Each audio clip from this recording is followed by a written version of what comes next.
Hello friends, welcome to Educart classes. मेरा नाम है आतिफ और आज हम लोग देखेंगे साइंस मैराथन का part 2 chapter human eye and colourful world का।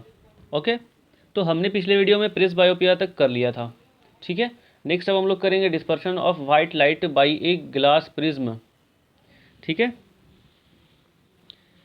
when the beam of white light passes through a glass prism, it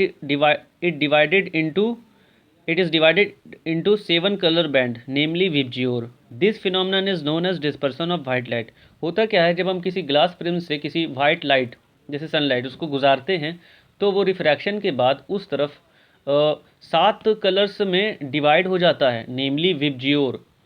R for red, O for orange, Y for yellow, G for green, B for blue, I for violet, I for indigo, V for violet। ठीक है, तो ये जो भी deviate होते हैं सारे colours अपने वेवलेंथ के हिसाब से होते हैं। जिसका वेवलेंथ सबसे ज़्यादा होता है वो कम डेविएट होता है, जिसका सबसे कम होता है वेवलेंथ वो सबसे ज़्यादा डेविएट होता है। सबसे ज़्यादा वेवलेंथ होता है रेड का तो सबसे कम डेविएट हुआ, सबसे कम वेवलेंथ होता है वायलेट कलर का तो वो सबसे ज़्यादा डेविएट हुआ। ठीक है, फिर हम दूसरा एक्सपेरिमेंट जब करते हैं कि किसी ग्लास प्रिज्म से वाइट लाइट को गुजारा तो वो रिफ्रैक्शन के बाद उस तरफ 7 रंगों में डिवाइड हो गया, टॉप पे रेड, सबसे नीचे पे वायलेट। फिर जब इस 7 रंग को हम उल्टे प्रिज्म से गुजारते हैं तो फिर इससे रिफ्रैक्शन के बाद उस तरफ अगेन मुझे वाइट लाइट ही मिलता है जो सबसे पहले हमने यहाँ से पास कराया था। स्क्रीन पे वाइट लाइट मिलता है।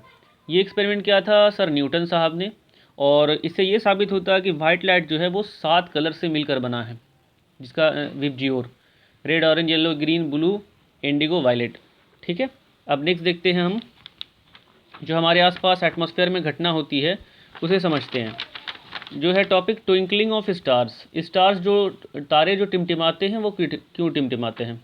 तो twinkling of star is due to atmospheric refraction of star light.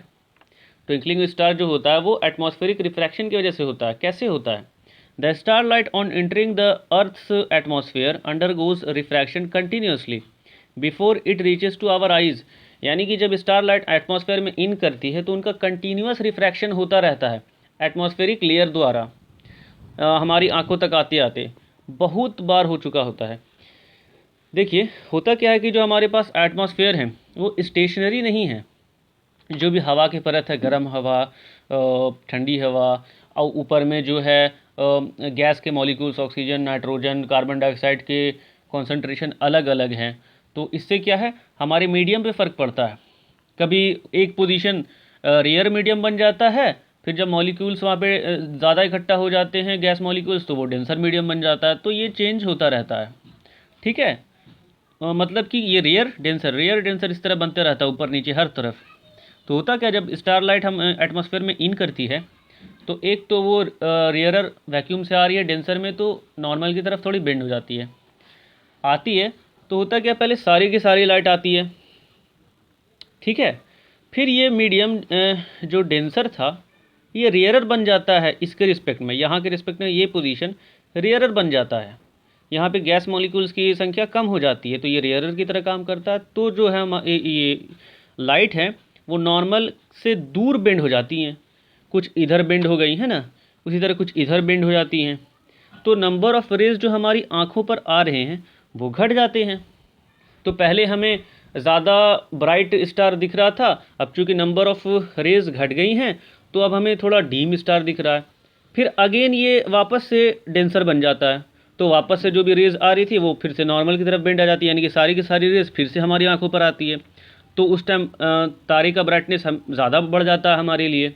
और ये कंटिन्यूस होता रहता है, घटता रहता है, बढ़ता रहता है। रेस डाइवर्ट होती है फिर आती है, रेस डाइवर्ट होती है फिर आती है, क्योंकि मीडियम यहाँ पर चेंज होता रह रहा है लगातार। रेयर डेंसर तो रेज जो है कभी बेंड होती हैं अवे फ्रॉम द नॉर्मल, कभी नॉर्मल की तरफ बेंड हो जाती हैं। ये प्रोसेस कंटिन्यू चलता रहता है तो हमारी आंखों तक जो नंबर ऑफ़ रेज आ रही है ना वो घटती बढ़ती रहती है, जिससे तारे का ब्राइटनेस घटता बढ़ता हुआ दिखता है। इसी को तो टिमटिमाना कहते हैं, यानी हमें तारा टिमटिमाता दिखता है।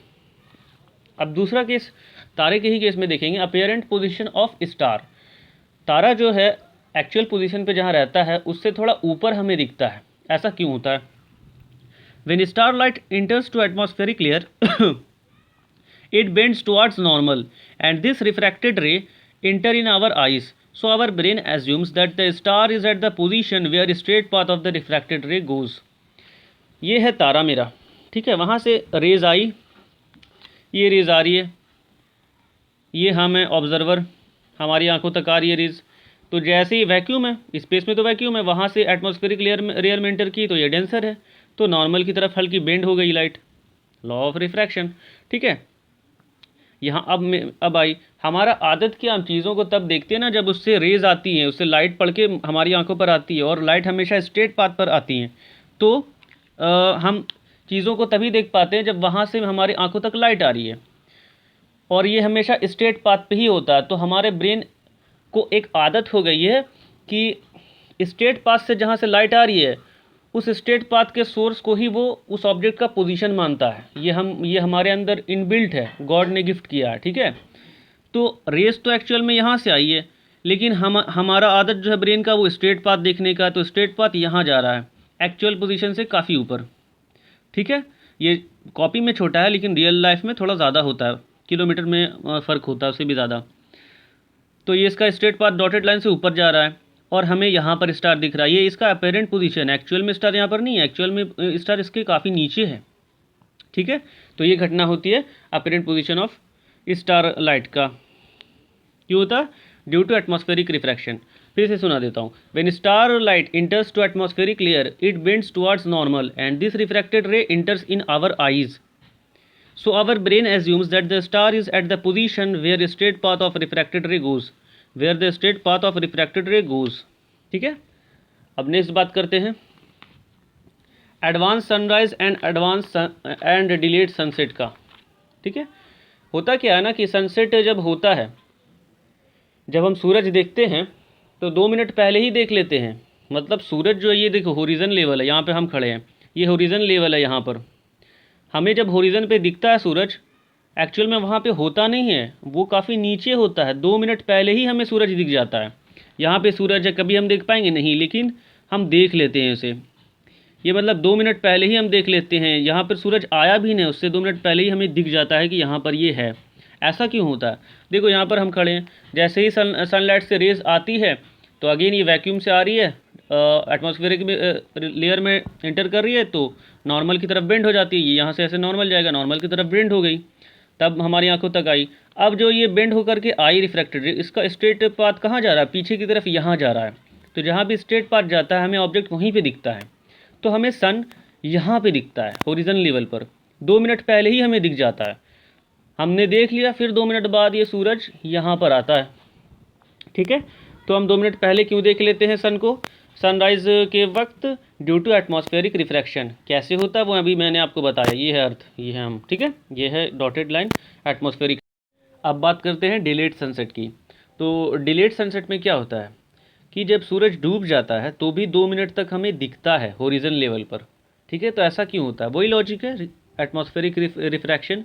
क्योंकि जब ये सूरज होरिजन से क्रॉस करके यहाँ पर आ गया, फिर भी तो रेज एटमॉस्फेरिक लेयर में एंटर कर रही हैं, और वो रिफ्रैक्शन के बाद नॉर्मल की तरफ बेंड होकर के हमारी आंखों तक आ रही है। अगेन जो इसका स्ट्रेट पाथ है वो होरिजन लेवल पर जा रहा है, इसलिए सन हमें सूरज के डूबने के बाद भी हमें होरिजन लेवल पे दिखाई पड़ता है। होता नहीं है वहाँ पर, लेकिन दिखाई पड़ता है 2 मिनट तक, डूबने के 2 मिनट तक हमें दिखाई देता है। ठीक है, अब आगे बढ़ते हैं, बात करते हैं स्कैटरिंग ऑफ लाइट की।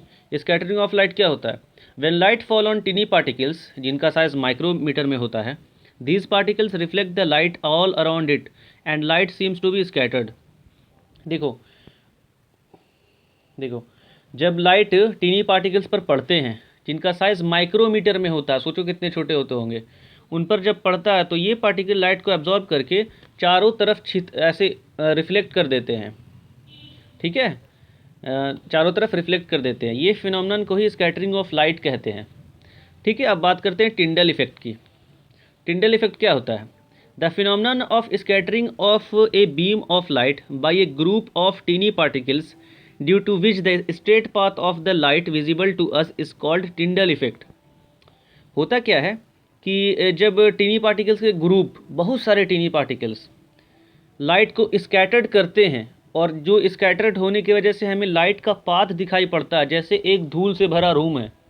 ठीक है, अंधेरा रूम है, वहाँ से आप थोड़ा सा एक दीवार में एक थोड़ा सा हल्का सा छेद कर दें, वहाँ से जब लाइट आती है तो हमें लाइट का पाथ दिखता है और साथ में धूल उड़ते हुए उसमें दिखते हैं। तो ये जो धूल के टीनी पार्टिकल्स है ना, ये लाइट को स्कैटर्ड कर देते हैं, जिनकी वजह से हमें लाइट का पाथ दिखने लगता है। इस फिनोमेनन को ही टिंडल इफेक्ट कहा जाता है। ठीक है, अब बात करते हैं why is the colour of the clear sky is blue. आसमान हमें नीला क्यों दिखता है? The molecules of air and other fine particles in the atmosphere have size smaller than the wavelength of visible light. जो कह रहा है कि जो एटमॉस्फेयर में जो मॉलिक्यूल्स होते हैं एयर के या फाइन पार्टिकल्स, बहुत छोटे छोटे पार्टिकल्स होते हैं, उनका जो साइज़ होता है ना, वो लाइट के विजिबल लाइट के वेवलेंथ से भी कम होता है। विजिबल लाइट का जो वेवलेंथ है उससे भी कम होता है। तो होता क्या है, these are more effective in scattering light of shorter wavelength at the blue end than light of longer wavelength at the red end. तो ये छोटे साइज़ के जो पार्टिकल्स हैं, जिनका जो साइज़ है वो विजिबल लाइट के वेवलेंथ से भी कम है, तो ये ज़्यादा इफेक्टिवली कम वेवलेंथ वाले लाइट को स्कैटर्ड कर पाते हैं बनिस्बत ज़्यादा वेवलेंथ वाले लाइट से। यानी कि ब्लू लाइट की तरफ जो भी हमारे कलर्स हैं विबजियोर में, वो सारे नीचे की तरफ जो वायलेट, इंडिगो, ये सब कम वेवलेंथ वाली हैं, तो इसको टीनी पार्टिकल्स आराम से स्कैटर्ड कर देता है। और ज़्यादा वेवलेंथ वाली जो है, जो टीनी पार्टिकल्स के साइज से जिनका वेवलेंथ ज़्यादा है जिस कलर का, जैसे रेड हो गया, उनको बहुत कम कर पाता है। यही लाइन कह रहा है। फिर देखते हैं, the red light has a wavelength about 1.8 times greater than the blue light. Red light का जो वेवलेंथ है ना, वो 1.8 टाइम्स है ब्लू लाइट के वेवलेंथ से। ठीक है, thus when sunlight passes through the atmosphere, the fine particles in air scatter the blue color more strongly than red। तो जब सनलाइट पास होता है एटमॉस्फेयर से, तो इसमें जो मौजूद टीनी पार्टिकल्स है ना, वो ब्लू कलर को काफ़ी स्ट्रांगली स्कैटर्ड करते हैं। किसके मुकाबले? रेड कलर के मुकाबले इसको ज़्यादा स्ट्रांगली स्कैटर्ड करते हैं ये टीनी पार्टिकल्स ब्लू कलर के लाइट को। ठीक है, the scattered blue light enters our eyes and sky seems to be blue to us. और यही जो स्कैटर्ड हुआ हुआ लाइट है, जो मेनली ब्लू कलर को स्कैटर किया ये टीनी पार्टिकल, वो हमारी आंखों तक आता है, जिसकी वजह से हमें आसमान नीला दिखाई पड़ता है। ठीक है, अगर कोई, अब देखो यहाँ क्या कह रहा था, if earth had no atmosphere there would not have been any scattering then the sky would have looked dark. अगर अर्थ के पास कोई एटमॉस्फेयर नहीं होता तो लाइट का कोई भी स्कैटरिंग नहीं होता, और जो है आसमान हमें काला दिखाई पड़ता, डार्क दिखाई पड़ता। ठीक है, अब बात करते हैं कि जब सन डूब रहा होता है या निकल रहा होता है तो उसका कलर रेड क्यों रहता है, रेडिश एकदम क्यों रहता है? Colour of the sun at sunrise and sunset. ठीक है, we observe the colour of sun during sunrise and sunset reddish. जब सूरज डूबता है या निकलने वाला रहता है तो उस टाइम एकदम रेडिश दिखता है। ऐसा क्यों? Light from the sun near the horizon passes through thicker layer of air and larger distance in the earth atmosphere before reaching to our eyes. ठीक है, होरिजन लेवल पर जो सन रहता है ना, तो वहाँ से जो सनलाइट आती है वो जो एटमॉस्फेरिक लेयर से पार करती है, वो एटमॉस्फेरिक लेयर वहाँ पर काफ़ी थिकर होता है, साथ ही साथ उसे काफ़ी लंबा डिस्टेंस तय करना पड़ता है हमारी आंखों तक आने के लिए। ठीक है, आगे देखते हैं क्या लिखा हुआ है। However light from the sun overhead, हमारे सर के ऊपर जो सन रहता है 12 बजे के करीब, sun overhead would travel relatively shorter distance. At noon the sun appears white as only a little of the blue and violet colours are scattered. 12 बजे के समय क्या होता है, सर हमारे सर के एकदम ऊपर होता है, तो जो सनलाइट आ रही है उन्हें शॉर्टर डिस्टेंस कवर करना होता है। ऐसे में क्या होता है ना कि लाइट का बहुत कम स्कैटरिंग होता है, जिसकी वजह से ब्लू कलर और जो भी वायलेट कलर है इसका बहुत कम स्कैटरिंग होता है, और हमें सन उस वक्त जो है वो वाइट दिखाई पड़ता है। आपने नोटिस किया होगा। ठीक है, फिर आगे बढ़ते हैं। होरिजन पर क्या होता है? जब होरिजन पे रहता है तो हमें तो वहीं पे है पूछना कि वहाँ पे रेडिश क्यों दिखता है। Near the horizon most of the blue light and shorter wavelength are scattered away. Horizon पे क्या होता है ना कि जो मोस्ट ऑफ द जो ब्लू लाइट हैं, वायलेट लाइट हैं, वो उनका स्कैटरिंग इस तरह से होता है कि वो हमारी आंखों तक नहीं आते हैं, वो है ना, वो डाइवर्ट हो जाते हैं, scattered away. Near the horizon most of the blue light and shorter wavelength are scattered away. ठीक है,